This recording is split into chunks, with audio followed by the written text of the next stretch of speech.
তো ওই টার্নিং এর মধ্যে পুলিশ আছে, তো টুটু ভাইয়ের পিলে যেতে থাকে আউলি গেছে। যাই সব চেক করলাম, সব ওকে আছে।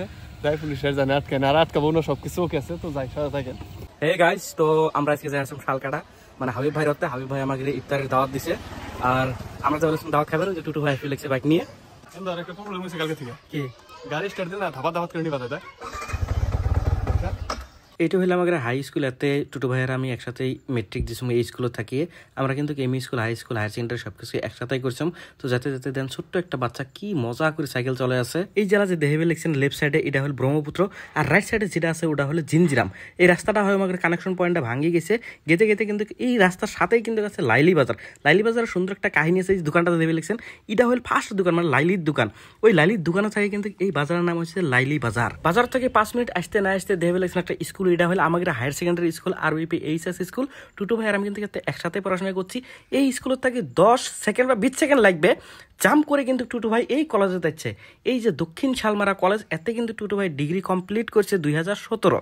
রাস্তার সাইডে দেখেন কত সুন্দর একটা ফুলের গাছ। এই ফুলের গাছ পার হইতে না হইতে এটা দেখতেছেন কয়লাঘাট মাদ্রাসা। আর এই মাদ্রাসা পার হওয়ার সাথে সাথে আমরা ঢুকতেছি মেঘালয় রোড, মানে ফুলবাড়ি রোড। এটা হইতেছে ফুলবাড়ি রোড। আমরা যাই আছি ফুলবাড়ি ঢুকার আগে ভাবলাম গাড়িতে অল্প তেল ভরে নাই, কথা মতো কাম খারাই গেলাম। খারানোর পরে চাবিটা মসুরদা খুললাম, খোলার হাতে হাতে একটা পাইপ ঠাস করে আমার গাড়ির ভিতরে ঢুকিয়ে দিল। ঢুকিয়ে দেওয়ার পরে যতটুকু তেল নেওয়া লাগে নিলাম, নেওয়ার পরে মানে একটা বাইক করলাম, বাইক করে যেটা লাগে দিয়ে দিলাম। ফুলবাড়ি পাইতে না পাইতে আমরা ট্রাফিকে ফাঁসে গেলাম। ফাঁসে যাওয়ার পর রোহিত ভাই কইলো যে ফার্মাসি একটা দেখে খারা হইস, কারণ আমার গ্যাসের প্রবলেম আছে, ইফতারের পর আমার গ্যাসের মেডিসিন খাওয়া লাগবে। তার জন্যই আমরা খারাই গেলাম। খারানোর পর রোহিত ভাই একটা মেডিসিনের দোকানে গেল। ও মা গো মা, এবার আমার উপর দৌড়ে দিয়ে হার সাল কিন্তু ক্যামেরা এবার লাগছে। আসলে আমি বহুত ফাঁকে আসছিলাম, ঠাস করে টান দিয়ে একটু ফাঁকে যায় খারা হইলাম। এই যে দেহেবে লিখছেন জাতির পিতা মহাত্মা গান্ধীর একটা মূর্তি, এই জায়গাটাই কিন্তু হলো ফুলবাড়ি মার্কেটের মিডিল পয়েন্ট।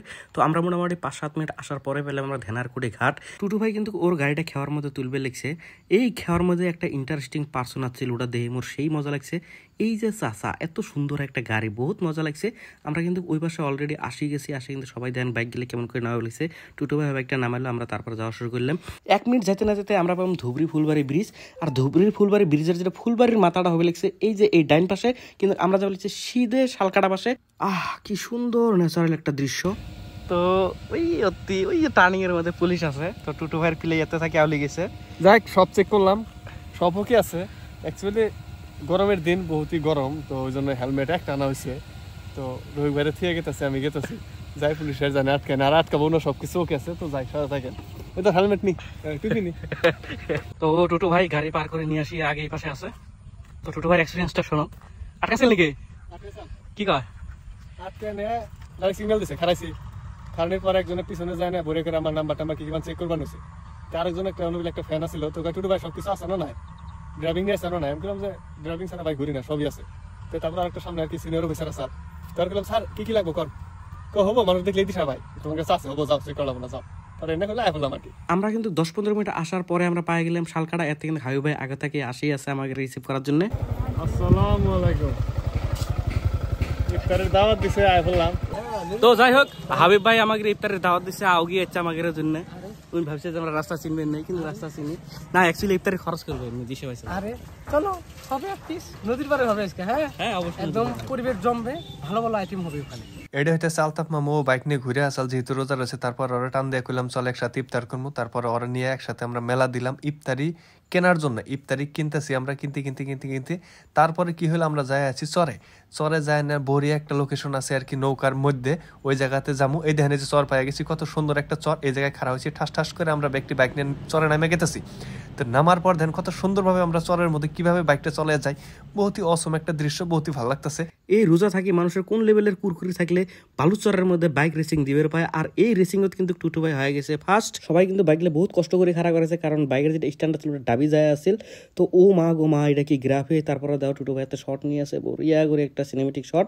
এতে কিন্তু আমরা সবাই আছে, আর টুটু ভাই আছে এই পাশে ক্যামেরা ধরি আছে। তো তারপরে কি হইল, আমাদের এলে কাটাকাটি শুরু হয়ে গেছে। টুটু ভাই বহুত তুই গেছ তোর পিয়াজ মরিচ কিনা গেছ, বানা নাকছা মনেই তো নাই।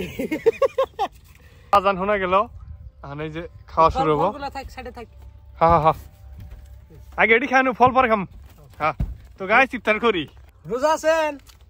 আহেন আজান দিছে। তো মানুষটাও এসে আঙ্গুরের সাথে জয়েন হলো। তো সবাই মিলে একসাথে ইফতার করলাম নৌকার উপরে, বহুতই আলাদা ধরনের ফিলিংস ছিল। এখন যাওয়ার পালা। তো ইতি টানলাম ইফতারের, একদম খাওয়া কাদি ওই লেভেলে রয়েছে, বুক পর্যন্ত খাইছি। একজনের পেট পর্যন্ত হইছে ওর মানে মালটা বেশি খাওয়ার না টানে না। তো সামনে কিন্তু একটা মজা, লাস্ট একটা ইফতার হবো, লাস্ট রোজার দিন একটা ইফতার হবো, আন্ডার ওয়াটার ইফতার। যারি মানে আজান দিব, খাবার বন্ধ হলো, পানির তলে যা ডুব দিয়ে খাইয়া লাগবে। ঠিক আছে, বাই বাই।